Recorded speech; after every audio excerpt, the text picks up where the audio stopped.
Bonjour tout le monde, c'est Monsieur 2X. Donc dans cette vidéo, nous allons apprendre comment résoudre, enfin on va surtout rappeler comment résoudre une équation du premier degré à une inconnue. Mais dans un premier temps, on va rappeler ce qui est acceptable lors d'une résolution et ce qui ne l'est pas, de manière tout à fait générale. Alors, toutes les opérations arithmétiques usuelles, donc ce que l'on entend par là, c'est additionner par un nombre, soustraire, multiplier ou diviser par un nombre, eh bien, toutes ces opérations, toutes ces transformations sont acceptables sur votre équation.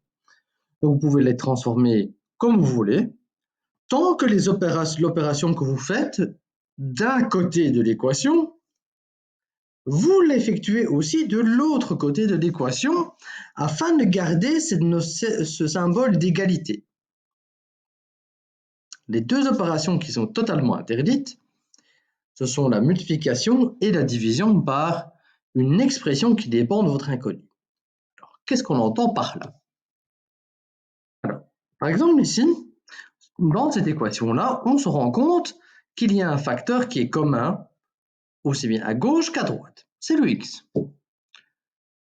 Donc, on serait tenté de dire, ben voilà, j'ai un facteur commun dans les deux côtés. Eh bien, ce que je vais faire, je vais simplifier par x à gauche. Et comme on vient de le dire, ce qu'on fait à gauche, on le fait à droite. Je divise par x aussi. Eh bien, malheureusement, on ne peut pas. Alors, pourquoi?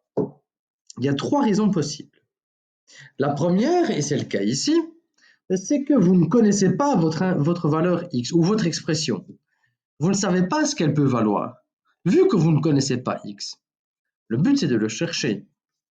Par exemple, ici, l'équation de départ, eh bien, on peut montrer que x égale 0 est une solution de cette équation. Et le problème, c'est que lorsque vous passez d'ici à ici, vous divisez par x et donc, potentiellement, vous divisez par 0 et naturellement, ce n'est pas possible. Vous ne pouvez pas. Alors la deuxième raison, c'est que en multipliant ou en divisant par une expression qui dépend de votre inconnu, eh bien malheureusement, vous allez soit ajouter des pseudo-solutions, mais qui ne le sont pas en fait, soit vous allez en enlever. Et donc voilà un petit peu pourquoi ces deux opérations-là ne sont pas possibles lorsqu'on résout une équation, en tout cas de manière générale. Donc gardez en tête, on peut faire des additions, des soustractions, des multiplications et des divisions.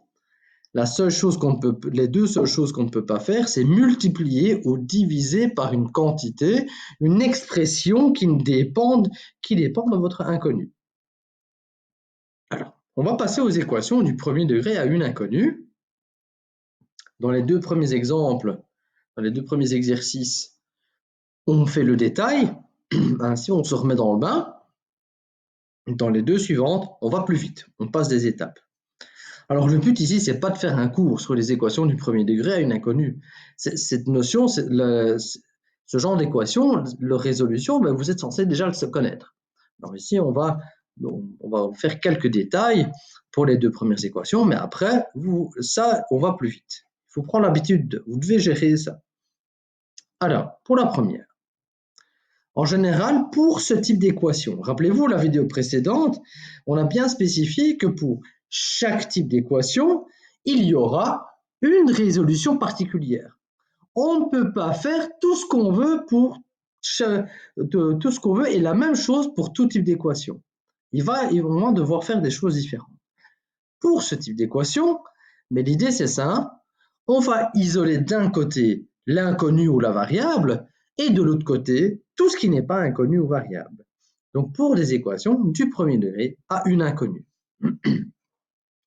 Alors ici, moi j'ai décidé d'isoler les x dans le membre de gauche, donc du côté gauche de l'équation, membre de gauche, membre de droite. Mais j'aurais pu faire le contraire aussi, ça n'aurait rien changé. Donc on va isoler tous les x à gauche. Alors, Ici, j'aimerais bien ne garder que le 2x. Le plus 1 me gêne. J'additionne 1. Comment va-t-on le faire disparaître? Eh bien, on pense à l'opération contraire. On va effectuer moins 1.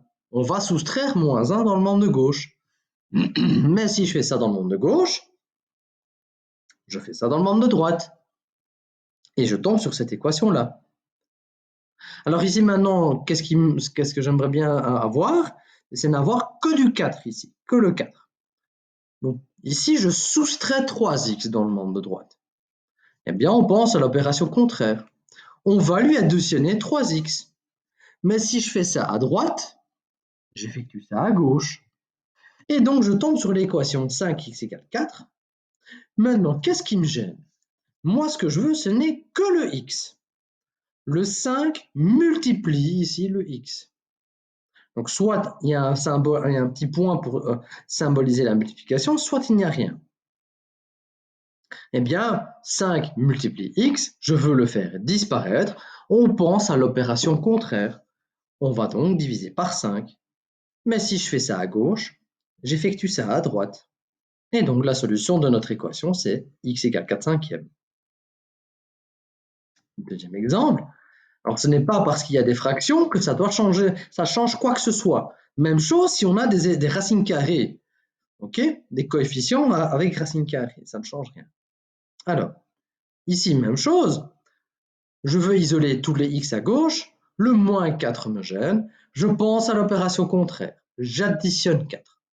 Mais ce que je fais à gauche, je le fais à droite. Et on tombe sur cette équation. De nouveau, dans le membre de droite, qu'est-ce qui me gêne? Je ne voudrais garder que le 6. Donc, j'aimerais bien faire disparaître moins 3 demi-x. Donc, je soustrais 3 demi-x. Pour faire disparaître ça, eh bien, je vais additionner 3 demi-x. De nouveau, ce que je fais à droite, comme ça de l'autre côté, ce serait mieux pour vous, je le fais à gauche aussi. Et ainsi, dans le membre de droite, il me reste 6. Si je combine ça et ça me donne 0. Et maintenant, là, je peux combiner ces deux quantités, ça ne dépend que d'une seule inconnue. Alors, il suffit de faire 2 tiers plus 3 demi. Alors, pour faire une addition de fractions, on met tout sous le même dénominateur. Donc là, le dénominateur commun, c'est 6. Et alors, je vous laisse vérifier que 2 tiers plus 3 demi, ça donne bien 13 sixièmes. Alors, de nouveau, comme dans l'équation précédente, ici dans le membre de gauche, je multiplie x par 13 sixièmes. Eh bien, ce qu'on va faire, on pense à l'opération contraire. On va diviser par 13 sixièmes. Mais on se rappelle ces calculs de fractions. Lorsqu'on divise par une fraction, on multiplie par l'inverse. Donc, on va permuter les rôles du numérateur et du dénominateur.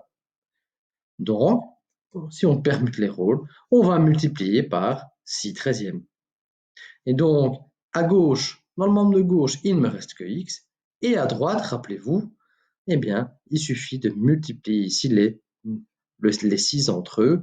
Alors, donc ça nous donnera 36 treizièmes. Donc ici, je suppose vraiment que la manipulation de fractions est gérée. Si vous voulez que je fasse une vidéo sur les manipulations de fractions, vous me le dites et je ferai ça.